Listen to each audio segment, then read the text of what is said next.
DAP सस्ती कर देते, यूरिया अवेलेबल हो जाती, मक्का का बीज सस्ता मिल जाता, कृषि यंत्र सस्ते मिल जाते। नहीं, कृषि यंत्र इसीलिए आपका क्रेडिट जो है बढ़ा के 5 लाख किया गया, जिससे आप आसानी जाके हमारे ऊपर कर्जा ज्यादा बढ़े, जमीन जल्दी बेचें, हम गुजरात चले जाएं।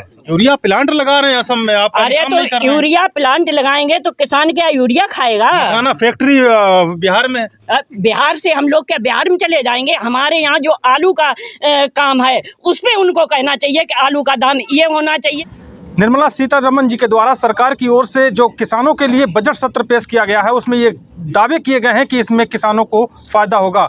एक फ़ायदा तो मुझे साफ साफ ये दिख रहा है कि जो लिमिट थी किसान क्रेडिट कार्ड की, वो 3 लाख से बढ़ाकर 5 लाख कर दिए। इसी मुद्दे पर हमारे साथ बातचीत करने के लिए हमारे साथ मौजूद हैं भारतीय किसान यूनियन टिकैत के प्रदेश उपाध्यक्ष और कन्नौज के टिकैत के नाम से जाने जाने वाले समीम सिद्दीकी जी। हम उनसे बातचीत करेंगे, उनसे जानेंगे कि कितना क्या खास रहा इस बार का बजट किसानों के लिए। देखिए, सबसे पहले तो मैं आपके चैनल को धन्यवाद दे दूं, जो आपके माध्यम से हमारी बात देश से दुनिया में पहुंचती है। सरकार का बजट बिल्कुल 100% खोखला है। सरकार किसान की आमदनी दोगुनी करने की बात कर रही थी, आमदनी जीरो हो गई है। हम कर्ज माफ़ी की बात कर रहे थे, हम कर्ज माफ़ी के लिए लड़ रहे थे, हम कर्ज माफ़ी के लिए अपने नेताओं से गुहार लगा रहे थे, लेकिन कर्ज माफ़ नहीं हुआ। सरकार ने और कर्जदार बनाने के लिए लिमिट 5 लाख रुपए कर दी है, ताकि किसान अपनी ज़मीन आसानी से सरकार को दे सके, बेच सके और देश से पलायन कर सके। वो तो करे 3 लाख से बढ़कर 5 लाख कर दी है, मतलब इससे 2 लाख एक्स्ट्रा फ़ायदा। और जो यंत्र हैं कृषि के यंत्र के लिए, उपयोगी के लिए, ये तो ज़्यादा बेहतर है। हम एमएसपी गारंटी कानून मांग रहे थे, हम स्वामीनाथन रिपोर्ट लागू करने को मांग रहे थे। यदि स्वामीनाथन रिपोर्ट लागू करते हैं तो हमारे कोई भी किसान का बेटा कहीं भी नौकरी मांगने नहीं जाएगा, नंबर 1। नंबर 2, हमें एमएसपी गारंटी कानून दे देते तो हमें ये लोन की जरूरत नहीं पड़ती है। सरकार कर्जदार बनाना चाहती है, सरकार कारपोरेट घराने से देश में खेती कराना चाहती है, सरकार हमारी ज़मीनों को नीलाम करना चाहती है। आरोप ये लगा रहे हैं आपके संगठन के और अन्य जो राजनीतिक दल हैं, वो भी कह रहे हैं कि बिहार के लिए ये बजट था, क्योंकि बिहार में जो है मखाना फैक्ट्री भी लगेगी, उसका उत्पाद बढ़ेगा। उसके बाद सरकार जो है कपास की खेती पर और उसके बाद जो दलहन है उस पर काम करेगी। मगर आपकी जो बेल्ट है उत्तर प्रदेश के, जब उत्तरी बेल्ट है ये वाली, ये आलू की बेल्ट है, आलू का कहीं जिक्र नहीं हुआ है इस बजट में। सरकार ने, मायावती गवर्नमेंट थी, सरकार ने कोल्ड स्टोर मालिकों को डिकंट्रोल कर दिया था, इन पे कोई लगाम नहीं थी, मनमाना भाड़ा वसूलें। ये मायावती सरकार की देन रही है कि जो आज कोल्ड वाले मनमाना भाड़ा वसूल रहे हैं। पहले इसमें कानून बनता था, सरकार द्वारा भाड़ा निर्धारित होता था कि इतने रुपया कुंटल भाड़ा लिया जाएगा। अब कोल्ड की मनमानी है, अपनी यूनियन बैठक कर लेते हैं और भाड़ा ले लेते हैं हमसे। सरकार को इस पर कानून लागू करना चाहिए कि भाड़ा इतने रुपये प्रति कुंटल रहेगा।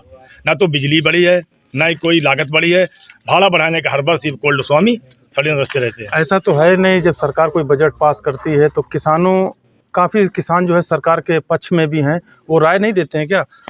सरकार के जो एडवाइज़र हैं, सरकार के जो नुमाइंदे हैं, वो सरकार जैसी बात करते हैं। किसान की बात करने वाला वहाँ कोई व्यक्ति नहीं बैठा है। वो तो कहते हैं किसान के बेटे हैं। अगर किसान के बेटे हैं तो 5 बिसवा जवासे की खेती में कहीं गेहूँ काट के दिखाएं हमें मई जून के महीने में, तो हमें जानकारी हो जाएगी किसान के बेटे हैं। आप ये बात करें तो वो भी तो आरोप लगाते हैं कि आप फॉर्चूनर में घूमते हैं किसान। देखिए, इनको किसान फटे अंडरवियर में पसंद है। हम 24 घंटे मेहनत करने वाले व्यक्ति हैं, हम मेहनती लोग हैं। अगर फॉर्चूनर घूमते कहीं बुरा काम नहीं है। ये इसी बजट में जो है बता रहे हैं यूरिया प्लांट लगेगा असम में, उस पर कुछ असर पड़ेगा किसानों पर? सरकार वादे तो बहुत कर रही है, सरकार अगर अपने बातों पे खरी उतरे तो किसान माला माल हो जाएगा, किसान की आमदनी वास्तव में दोगुनी हो जाएगी। लेकिन वादे हैं, ये बड़े वाले नेता, बड़े वाले फीता, हाथों में गंगा और धरे सर पे गीता, और किसी से हवाला, किसी से घुटाला और किसी से कहानी गबन की जुड़ी है। हम बादे गजब के, हम बादे गजब के बगल में छुरी है। तो बजट से खुश नहीं है? बिल्कुल खुश नहीं है। क्या होना चाहिए था बजट में? जैसे डीजल है, अब डीजल पर अगर जीएसटी हटाएंगे तो 34 रुपये रेट बचेगा इसका,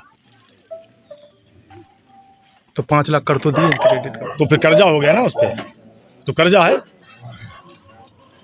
किस तरीके से जो है किसान यूनियन टिकैत इस पूरे बजट का पक्ष में है? बिल्कुल पक्ष में नहीं है, ये किसानों के लिए कोई बजट नहीं है।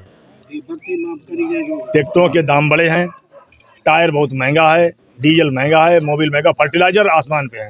डीएपी सस्ती कर देते, यूरिया अवेलेबल हो जाती, मक्का का बीज सस्ता मिल जाता, कृषि यंत्र सस्ते मिल जाते। नहीं, कृषि यंत्र इसीलिए आपका क्रेडिट जो है बढ़ा के 5 लाख किया गया, जिससे आप आसानी जाके हमारे ऊपर कर्जा ज़्यादा बढ़े, ज़मीन जल्दी बेचें, हम गुजरात चले जाएं। तो कोई पक्ष में नहीं है इसमें? नहीं, बिल्कुल पक्ष में नहीं, पक्ष वाली बात नहीं, किसी से पूछ लें आप। अब तो बता रहे हैं कि ब्याज भी नहीं पड़ा, 10 लाख 12 लाख तक, 10 से 12 कर दिया लिमिट। वो भी फिर वही बात आई है, वही बड़े लोग उद्योगपतियों के लिए है। हमारी आमदनी 12 लाख रुपए कहाँ है? हमारे बीच में कौन सा व्यक्ति ऐसा बैठा जिसकी आमदनी 12 लाख रुपए हो, जिसका टैक्स माफ कर दिया हो? लौट के आपके उत्तर प्रदेश में आते हैं, आप पेल्ट है, कन्नौज, फर्रुखाबाद, हरदोई, ये सब आप ही को देखना है। क्या नई तैयारी है इस बार जो है? देखिए, बड़ी जिम्मेदारी मिली है, 80 जिलों की जिम्मेदारी है।